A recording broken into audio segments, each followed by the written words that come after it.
Ben voilà, de retour dans mes caves pour le 11e jour du calendrier de l'Avent. Le voyage se poursuit, mais j'ai dit il faut faire quand même un passage en cave pour peut-être le plus connu des fromages de chèvre, c'est le crottin de Chavignol.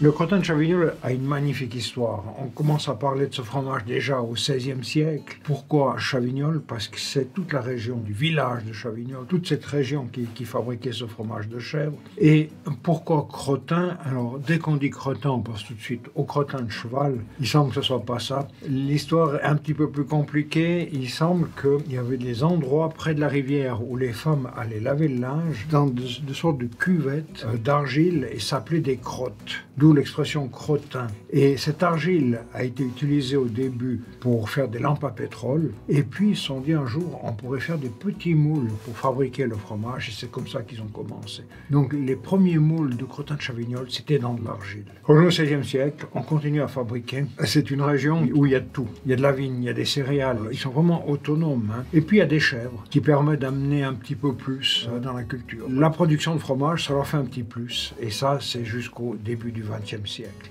Au début du XXe siècle, il y a deux phénomènes qui se produisent. On commence à rassembler les fromages et de les amener jusqu'à Paris. Donc le crottin de Chavignol commence à devenir connu. Et puis, comme dans beaucoup d'autres vignobles européens, il y a le phylloxéra qui est arrivé, qui a détruit les vignes. Et ça a laissé beaucoup plus de place pour des pâturages pour les chèvres. Et là, il y a un bel essor du crottin de Chavignol. On continue dans le siècle précédent. On arrive en 1966, appellation d'origine contrôlé pour le crottin de Chavignol. Et là, il est devenu de plus en plus connu pour en faire aujourd'hui, je vous l'ai dit, le fromage de chèvre, peut-être le plus connu de France. Alors, pourquoi j'ai voulu revenir dans mes caves pour ce 11e jour? C'est parce que le crottin de Chavignol, c'est une matière vivante.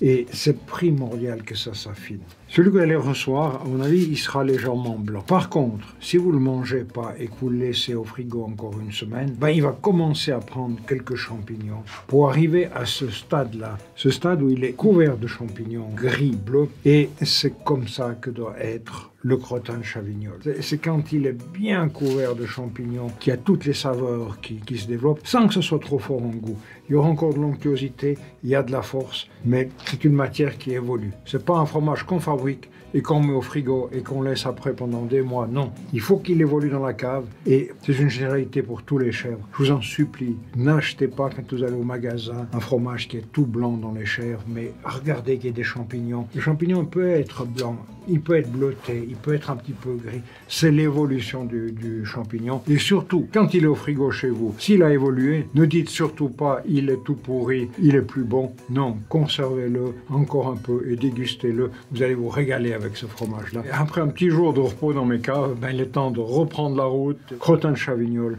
pour le 11e jour du calendrier de l'Avent.